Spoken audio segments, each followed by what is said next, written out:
Welcome to the Beneath the Transaction podcast. I'm your host, Kenzie Pineda, and with me is our special guest speaker, Dominique. And we are so excited to have her on the show today. She comes with a wealth of knowledge and experience, and we're just really looking forward to having a great conversation and getting to know Dominique a little bit better. And me personally, I'm super excited. This is going to be really fun. We kind of just let our guest speaker introduce themselves. You can tell us who you are and what you're passionate about and the experience that you have, and we'll take the conversation from there. Well, thank you, Kenzie. Definitely excited to be here. And I would label myself as more of a transformation coach at this point. I work a lot with people that are recovering from difficult life experiences. That could be illness, divorce, the loss of a loved one, or maybe a difficult experience at work.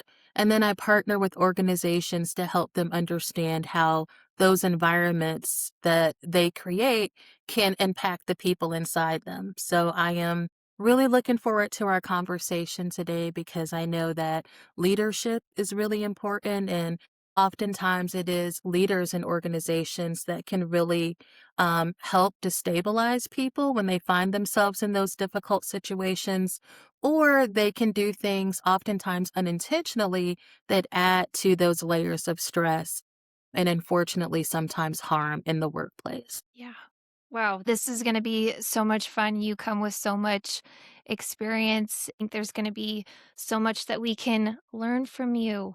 So, as we were talking a little bit before we press record, we were talking about this kind of interesting push and pull dynamic that we feel as human beings sometimes with work and life. And we talk about work life balance. We talk about, we've got our work life and our home life. And I kind of already told you before the show my opinion about topic, but I'd love to kind of talk with you about that. What have you seen from the people that you've worked with? What are the challenges when we kind of have that mindset of at work, this is what it's like at work, and this is what it's like at home, and we don't kind of merge the two or have the two kind of blend and benefit? And I've learned these things from this space and I can apply them here. Do you know what I'm saying? Do, yeah, and it's really difficult because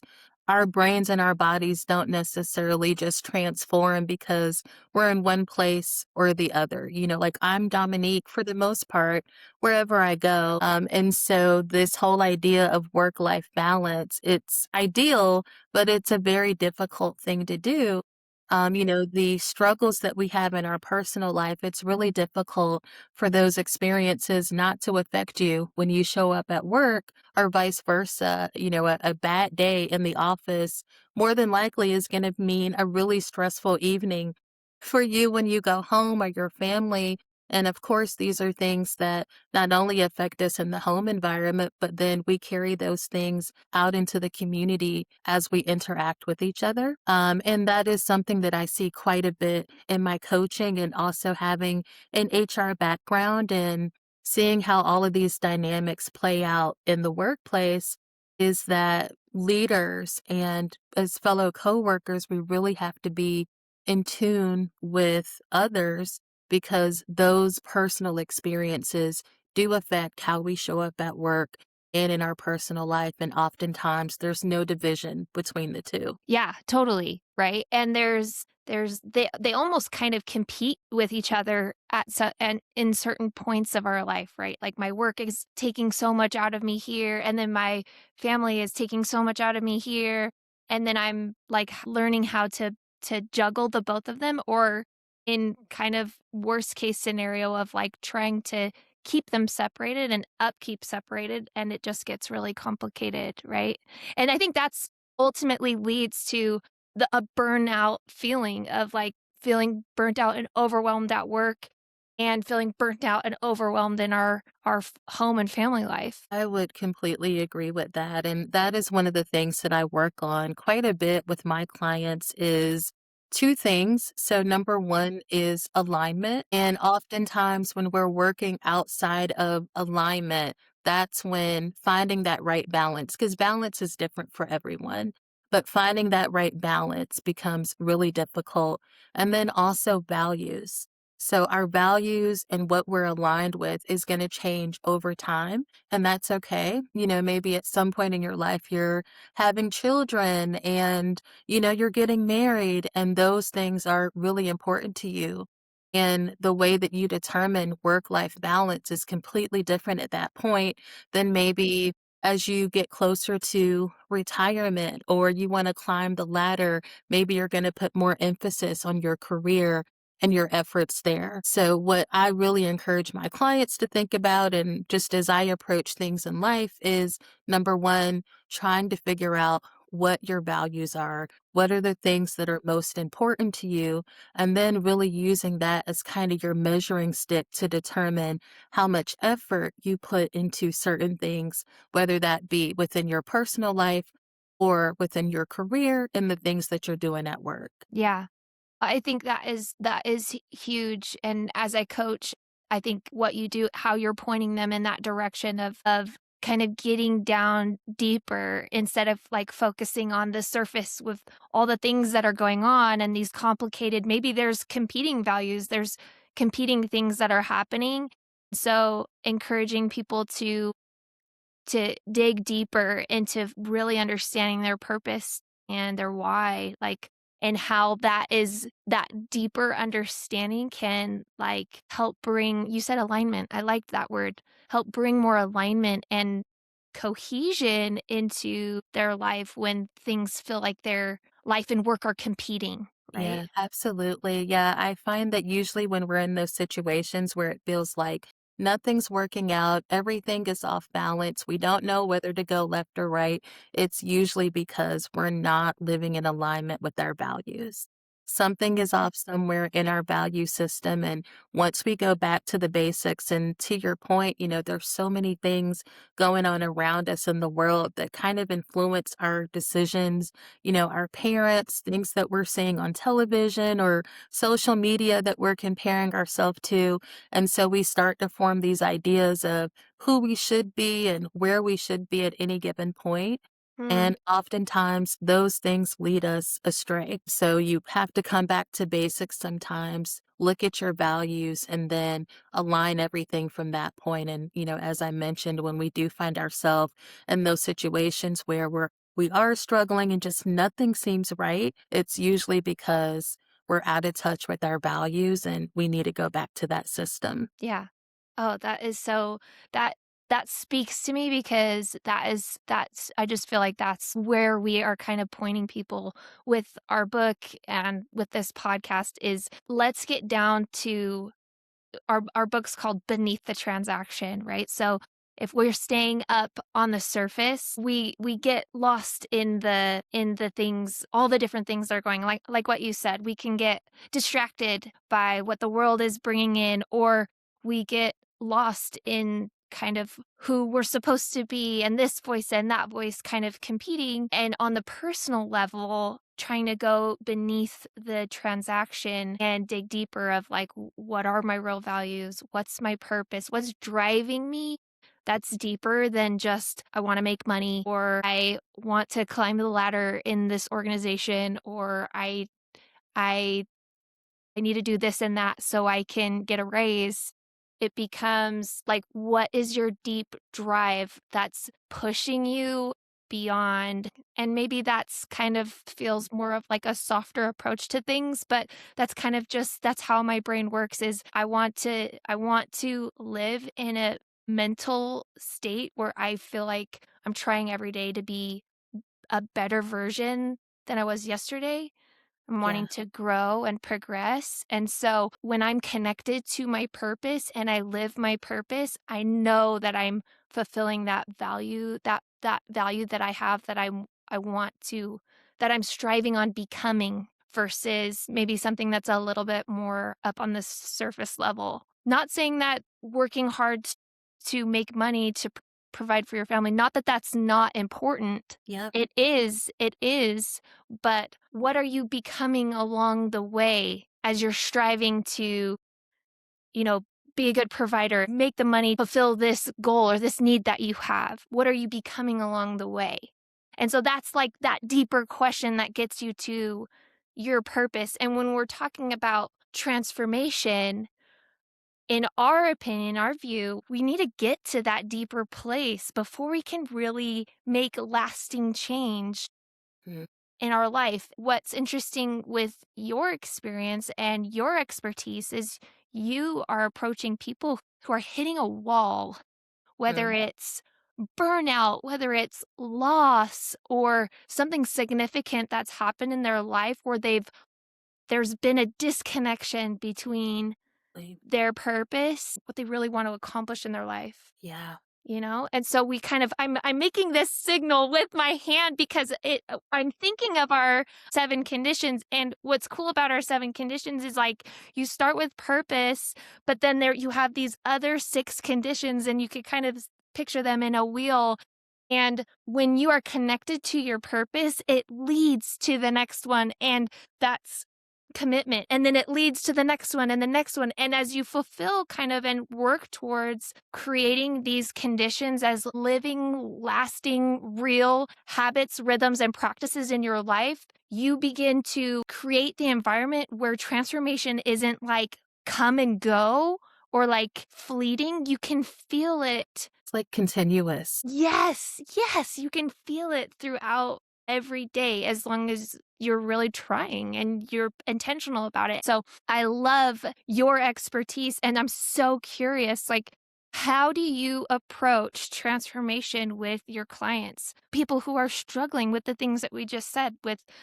burnout, with loss, with this disconnection between who they want to be and who they are right now. How do you approach that and help them get to a place where they can experience transformation? Yeah, that is such a good question. And I will say I love a lot of the things that you just mentioned. And I agree, once you get to a certain point on your journey of becoming, that change does become continuous and it becomes just a natural ebb and flow. Once you have those values in place and you're in alignment, so many opportunities open themselves up to you. And like we said, just that change is continuous. But to get to that point, you have to start somewhere. And so what I see a lot is that people who have been in, toxic work environments or have experienced the loss, these are things that I've personally experienced. And a lot of those situations do cause trauma. They cause some type of impact to your nervous system that you can't just wash away. And our body has one job, essentially, is to ensure that we're safe. And everything hinges upon that. If we don't feel safe, we're not getting to that point where we can even think about our values and what's my why and what's my purpose. If your body doesn't feel safe, it's not doing anything but surviving and trying to protect you. Yeah, fight or flight, right? Absolutely. Yes, you're stuck in that survival mode. So that is really the first place that we have to start is establishing that sense of safety in our environment, but also internally and giving yourself permission to recognize that you're not okay, but things are going to get better. Allowing yourself to feel what you need to feel in the moment so that you can reestablish that sense of safety. And once that sense of safety is established, then you can delve into some of the other things of now you have more clarity to think about who am I? What is it that I want to do with my life? And start to incorporate community into that as well. But again, the foundation of all of this is really that safety and establishing that first. Yeah. So, with your clients who are coming to you and getting your expertise. Yeah, many different types of people from all walks of life. And I think a lot of the things that people come to me for are things that many of us will experience at some point in our life. They're Mm, not necessarily things that we're expecting, like maybe a divorce or a manager who just ends up being horrible and wrecks your sense of confidence. We're not expecting those things, but many of them are just the common human and so usually it is people who recognize something off within themselves. It's kind of like a body reaction sometimes. Maybe they're having anxiety, they can't sleep well at night, they're ruminating over certain events and they just feel stuck in life. And it's like, how do I get forward? How do I move beyond this event and shape my life into what I really want it to be? So those are the people that are usually coming to me. And like I said, we start with that foundation of safety and exploring what happened that threw things off for you. And then how do we rectify that situation within your body and give you that permission to be able to move forward? Is so cool. I love that. And I feel like you are starting in the perfect place because I think there's a natural instinct to want to like be like, "Okay, what was the problem? And here's your solution." And how many of us have had leaders where like, "Okay, I've got 15 minutes to support you right now, okay, tell me what the problem is and I'll give you the solution." Like, right? We've all had leaders that are like that, and it's not even that they are bad leaders, and some of them are, but some of them are trying, but maybe they don't have the perspective that you have of by blasting out a solution without fully understanding the problem, 1, and 2, creating the safety and the space for someone to really be able to feel comfortable and create trust and give them time. Like, sometimes that's leaders' biggest struggle is how do I don't have enough time to create that type of safety for my employees, or I literally have 15 minutes, Yeah. right?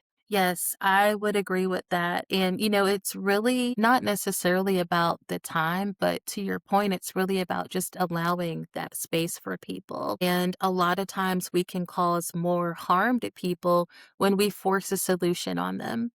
Oh, I can't stay focused during the day. Okay, well, here, I'm going to create a schedule for you and I'm going to set up this class for you on time management. There you go, problem solved. When in reality, the root cause may be something completely different. And so, as leaders, we have to learn to be curious and take the time to ask questions, but also to listen and understand that for most things, many of us hold the key or the solution to our own problems. Deep down, we kind of know what the answer is, we kind of know what the problem is, but we need someone to listen sometimes.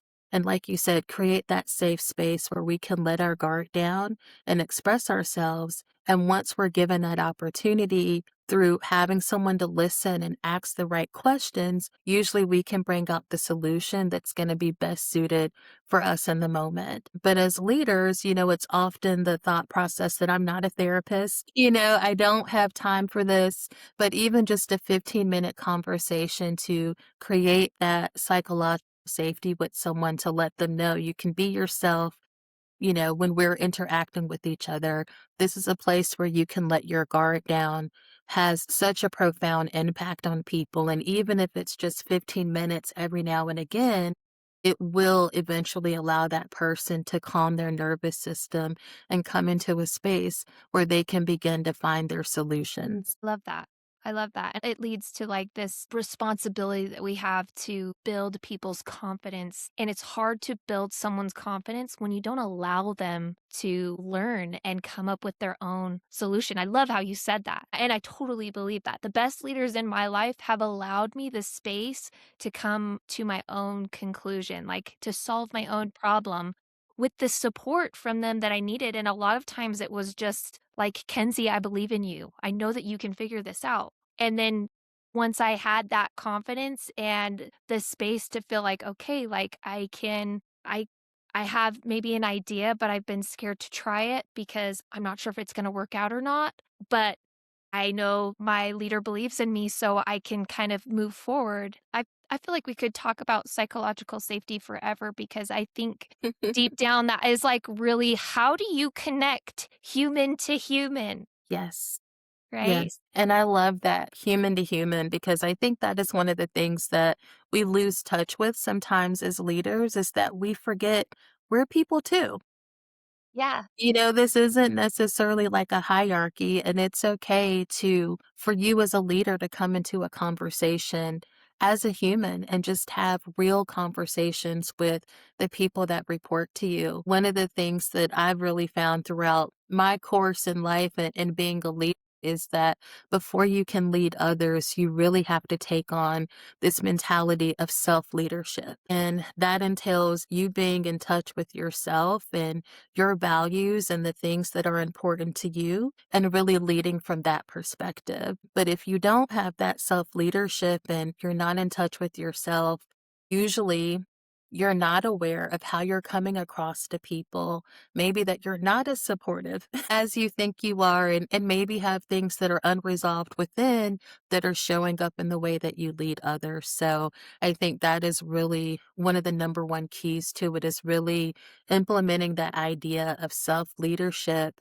And then that gives us that permission to really let our guard down and be human when we're interacting with others. Yeah, absolutely. Absolutely. My mind is I'm kind of approaching this as when in my life do I feel burnout, right? And I'm kind of like my mind wants to even like separate it. Like when in my life do I feel burnout in motherhood? Right. I'm a mom. I've got 3 kids. When I start feeling overwhelmed, stressed day after day after day, and I start approaching that like I am so exhausted feeling. How do I stop that kind of cycle of feeling in my mind? I'm wanting to call it burnout. Like I'm wanting to call it, I'm literally at my wits' Mhm. end. Like I can't go anymore. I'm so tired. We could take that conversation in that way in this life aspect, or we could take it in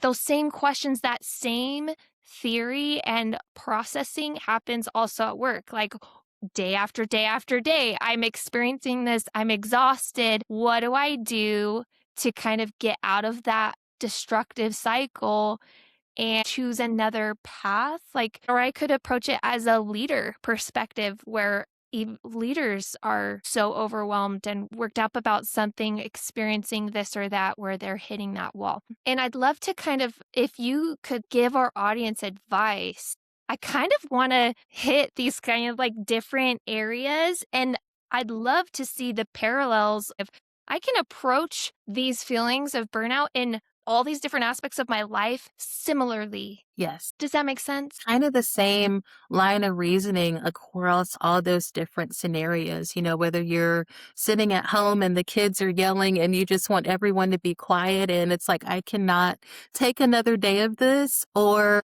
you're in back-to-back meetings all day and you constantly just find yourself running on E. At some point, you do have to pump the brakes and do a self-examination. And that's probably one of the more difficult parts of it because we're always just so used to running on autopilot. We almost don't even think that it's an option just to stop and think. Like, it almost feels like it takes extra effort that I Yes. just don't have in me anymore, right? Yeah, because you're going 100 miles an hour and then to step on the gas and to slow down, it's not going to happen immediately. So you're going to have to mash the gas pretty hard to come to a stop to do that self examination. But once you do, it's really a matter of being honest with yourself. What am I feeling? Where am I feeling this in my body? What are the situations where I find that I am the most aggravated or the most anxious throughout the day? And then how can I change my routines or my mentality towards those things to give me some relief? And sometimes we find that the answer is to remove ourselves from those situations. We can, or maybe less time involved. And, I still go back to the values because it's like if these things are such stressors, are we really approaching them from the perspective or the lens of our values? Or are we taking on things that probably don't even belong to us anyway and putting ourselves in places that we really don't belong and just adding that additional layer of stress to ourselves? Yeah. I think That's really interesting, and I feel like we have you on the show, you're an expert, you have all of this experience to provide, and I kinda just want what are the tips? Here is what you do, and maybe that's transactional. Maybe you don't get a to-do list, you don't get, like, "This way will work every time, Kenzie, when you feel stressed, do this and it will always be fixed." Like, maybe it's not like that, but Yeah, I think it's so personalized, right? Because, things that upset me at one point in my life or at one point in the day, maybe later on, I'm completely on to something else and it's not even an issue. But one of the things that I try to do is to have those regular check ins with myself, even throughout the day, because again, you get so busy and then you get home at the end of the day and it's like you feel the weight of the day on you. And there are so many things that happen throughout the course of the day that we can probably just throw off our shoulders. Mhm. But we don't even take that moment to breathe and, maybe take, a 15-minute break, to take a walk, to call a friend. It's like, when's the last time you called your parents and just had a quick Yeah. conversation with them or checked in with someone? But again, because we're always on this autopilot, this auto mode, and just feel the need to go and run, even during the course of the day, we're not taking that time to just step back a little bit and to do a self inventory, like I said, to take that walk and really do something that's going to be healthy for ourselves. So that would be my biggest thing. And like I said, it's something that I've learned to incorporate in my own routine over time is pull back a little bit every day, find that time to pull away and do that self examination. And our bodies are they know what we need if we seek the answer from them. So it's just a matter of asking. I that is such a good reminder. I couldn't agree more. And I think the reminder is great because it's so easy to forget and to live in autopilot. If we could pick a challenge or a problem in the world or society right now, I think Chris and I would kind of talk about why we tend to live in autopilot and what we're missing out when we do that, right? Yeah, because from the moment we wake up in the morning, like most of us are running to our phone to see what's happening on Instagram or social media or what breaking news occurred. Now everything is breaking news. And so it's like we're inundated with all of this information, all of these opinions from the moment we open our eyes. And it's like, at what point do we pull back and kind of tap into what we personally know to be true, what we personally feel to be breaking news or important, and we just have to give ourselves permission to do that. And it's the most difficult thing because there's nothing really in the world, if we're going just with the natural flow of, the way the world is set up, it encourages us just to keep going, keep swimming, no matter what. And so we at some point just have to give ourselves that permission to say, I'm gonna breathe a moment. I'm gonna put down the phone, or I'm going outside for a walk and I'm not taking my phone with me or whatever it is. We just have to find a way to give ourselves that permission.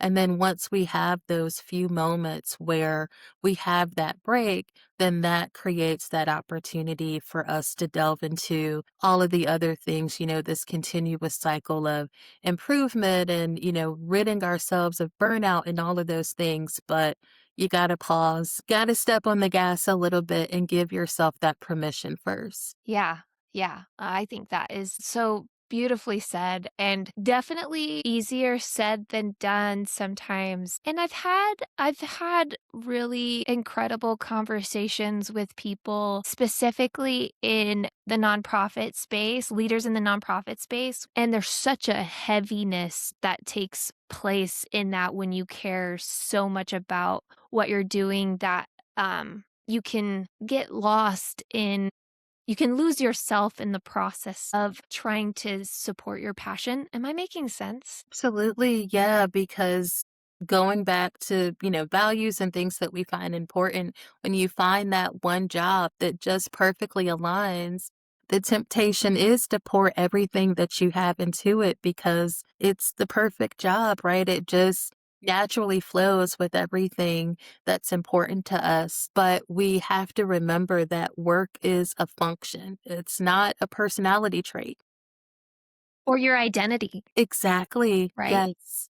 They're very different things. And so we have to find a way to still keep that balance and separate the two from one another. And again, really identifying the things that are not just important to us, but how we want to execute those things. And when you are in a role like a nonprofit or something that you just find so internally motivating and you're helping others, we all know that you can't pour from an empty cup. And Yeah. at some point, you're going to burn out, you're going to run out of juice or run out of gas. And so we still have to have those same practices in place to pump the brakes at some point and pull back and really tend to ourselves so we can be of greater assistance to others. Yeah.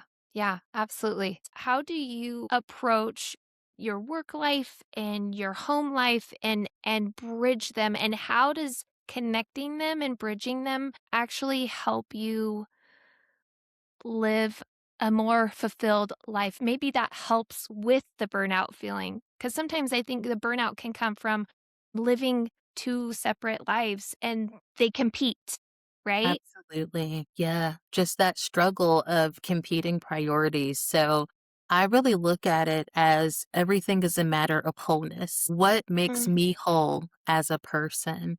And then I kind of use that to determine where I want to devote my time and energy at the moment. We're all constantly changing and evolving, and, those things may change over time. But like I said, I really look at it as a matter of what makes me feel whole.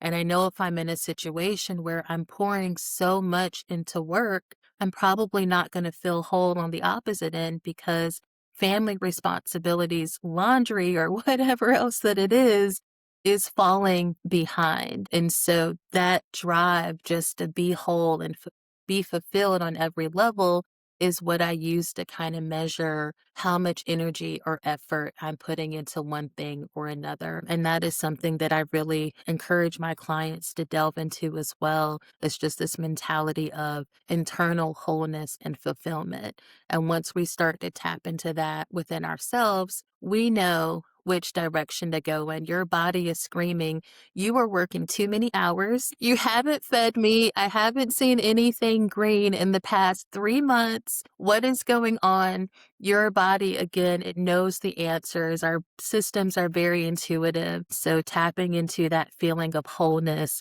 will also lead us in the right direction. I love that. And I feel like I'm getting a coaching session from you right now. Like, I feel like this is my life, which is so ironic and funny. But I mean, I'm a working mom. I'm building a business with my husband. We're entrepreneurs. We're working out of our basement and trying to sell this book. And then we also have 3 kids. And there is a balance there. And it's oftentimes where when I'm feeling the most stressed, where I'm hitting this point where I feel like I can't go any longer, I feel like I'm living in a space of competition, like a tug of war. And what you said was it's inspiring me because it's helping me see that when I get lost in the tug of war of my passions and work and then my passion for my family, when I approach those as competing conflicts, like competing things in my life, then I am more stressed and anxious and overwhelmed. But what you're telling me and what I'm feeling from this conversation is the practice of as soon as I feel that hug, think I've lost hold of the reason why I'm doing what I'm doing. Yeah, Those deeper values that I have, those important things that I care about, and I'm getting lost in our verbiage in the surface, and I've kind of lost hold of what really matters. And without that like anchor, absolutely. Yeah, I can get lost in the weeds. And so what I'm hearing from you and what I'm feeling is this once I feel that tug to first identify it that that's actually happening, uh, that this is the reason why I feel this way, and then I can take a deep breath and have that self reflection and evaluation on here's where I'm at and this is where I want to be and these are the steps I can do to kind of redirect and get back on track. And I feel like that process of self-evaluation that you're talking about, that is such a healthy, holistic view of progression and growth in life. I think that's just clicking in my mind and it makes so much sense and it's so much easier said than done, but there's a power in that reminder and I hope our audience can if I hope one person, if not it was totally for me and that is totally fine, but I hope there's at least one person listening that's like, "Okay, I needed that reminder as much as Kenzie did." Yeah. And to that is such a beautiful, like, self-reflection. I just wanna say that.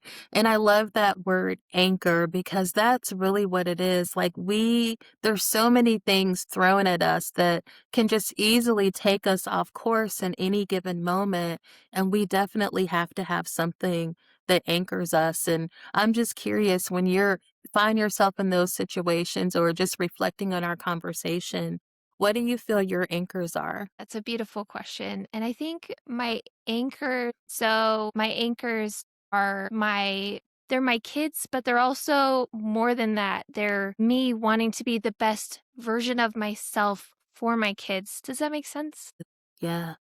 Because I think if my anchor is just my kids, then I almost disassociate that my actions and Human? actually matter. Yeah. But it's the anchor becomes that I really am the best version of myself and I'm trying to be that every day. And also approaching that every day is different, that my best today is different than my best was yesterday. Cause I think I've gotten in this cycle where I start comparing my best to my worst, compare my days a little bit, and then I kind of get lost on, well, I just suck every day, you know? But when my anchor is I'm trying to be my best today, the best that I can be today, then that kind of changes the paradigm for me, the perspective to have a little bit more of a positive tone. Yeah, I love that, and that makes so much sense, and especially as a parent, because the temptation is always to pour everything into the children, but then you have to think about it, you're a person too with your own needs, and so we can't get so lost in our responsibilities that we neglect the responsibility to ourself, and of course, Absolutely. if we neglect that, everything else falls apart. Yeah, and I think, as a parent, I think every parent experiences that at some point of their life where they their life becomes consumed with their kids, and then they realize, like, "Oh, wait, I'm an individual." Mhm. I like have my own wants and needs and like they're not met when my whole world is consumed by my kids. Not that I don't love them and just want the best for them, but the reality of that me being the best for them is actually helping myself kind of grow and progress in the things that I'm passionate about along with my kids. Like the work that I'm doing actually helps me be a better mom, which helps me fulfill this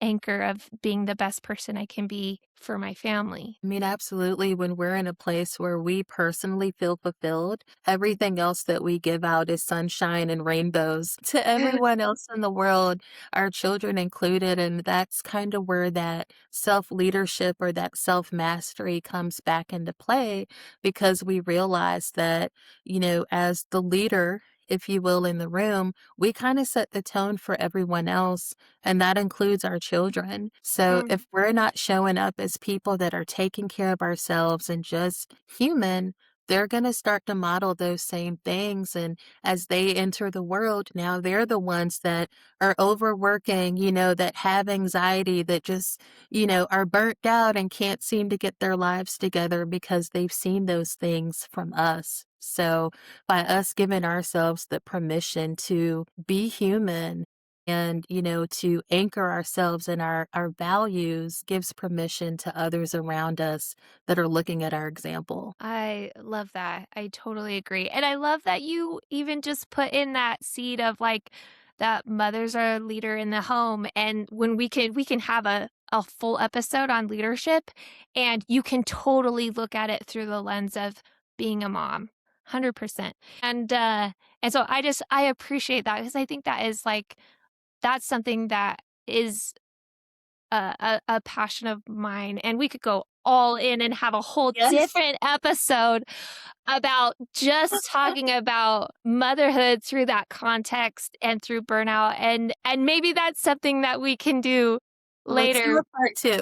But yeah, absolutely, because I think that is such an important conversation to have, and too many mothers feel alone in that, and I just think that is not okay. And learning these steps and learning how to identify in your own life when you're feeling that pressure and exhaustion to do what we've been talking about, this opportunity to step back and to self reflect and do things that are healthy. And I love that you even did active because I'm a super active person. So when I go for a walk to clear my head, right, to breathe in the fresh air, do something wholesome and healthy for your body that allows you to see things in a different perspective for a minute, even if it's just a minute. Yeah, and that's sometimes just what the body needs is just a few minutes just to breathe and just have that moment of pause. And I look at it as kind of two categories. One category is self-care, which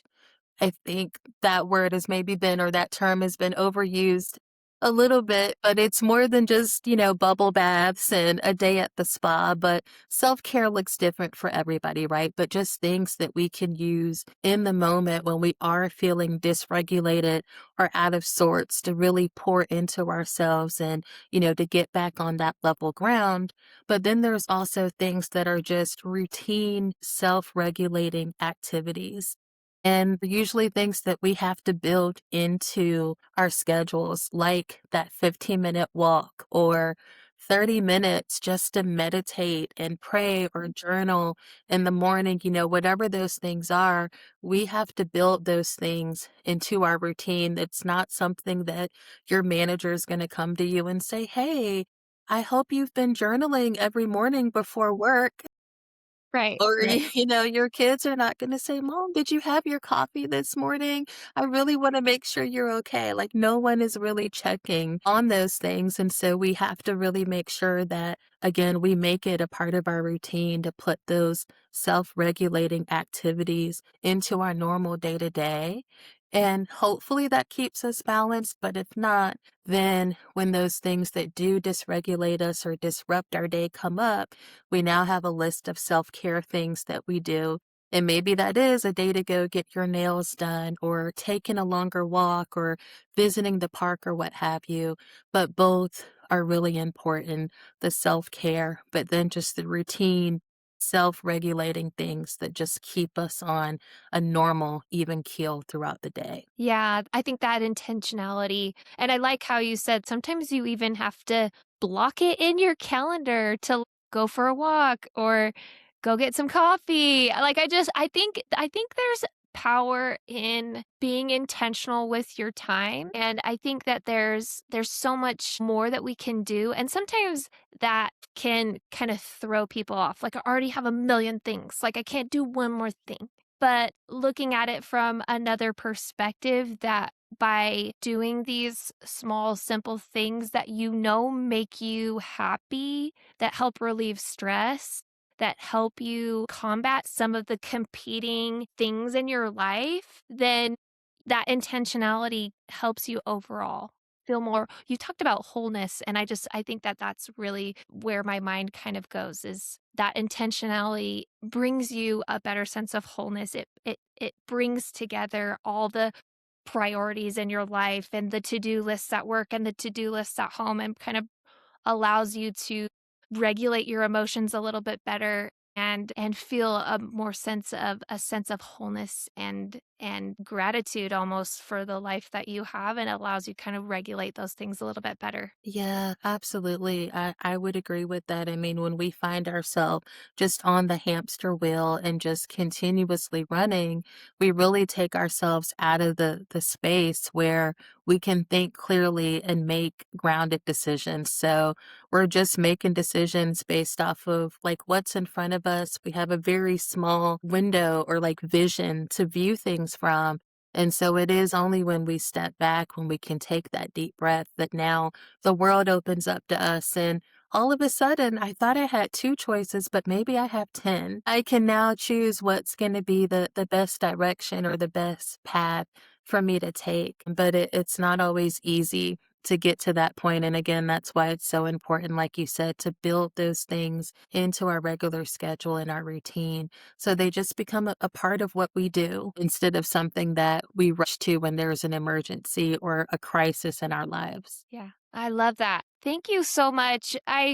We're hitting our the end of our time and I want to respect your time, but I really really appreciate this conversation and I love what you said of just planning out certain things in your day that help support you emotionally and psychologically in your day that help you regulate those emotions a little bit more and your time a little bit more. After every episode, we ask one of our guests this question. We ask, what do you do in your life to help you live beneath the transaction? Yeah, that's a really good question, a deep question. And I think for me, most of what I do is rooted in my relationship with God and spirituality. And so sometimes I find that I do have to pull back a little bit and go to a higher source of wisdom for direction and insight, but also just peace and calm. Again, just to the point of so many influences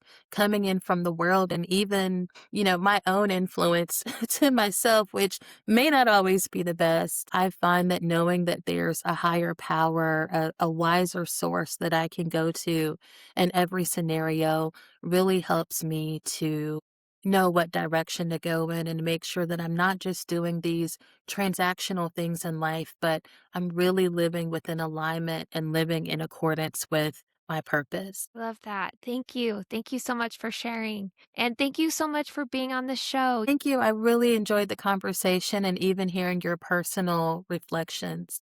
Thanks. All right. Well, we'll finish this off. Thank you all for listening. This is the Beneath the Transaction podcast, and we appreciate you. We'll see you guys all next week at the next episode.